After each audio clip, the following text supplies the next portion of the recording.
My tea's gone cold, I'm wondering why I got out of bed at all. The morning rain clouds up my window, and I can't see it all. And even if I could, it'd all be great. But your picture on my wall, it reminds me that it's not so bad. It's not so bad. Should we skip the inspection though? No. And I'll tell you why.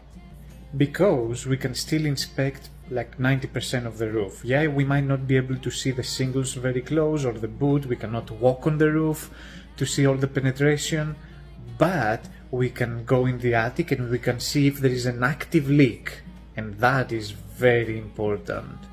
So, next time that you have some rain, don't skip the inspection for that. You're still good.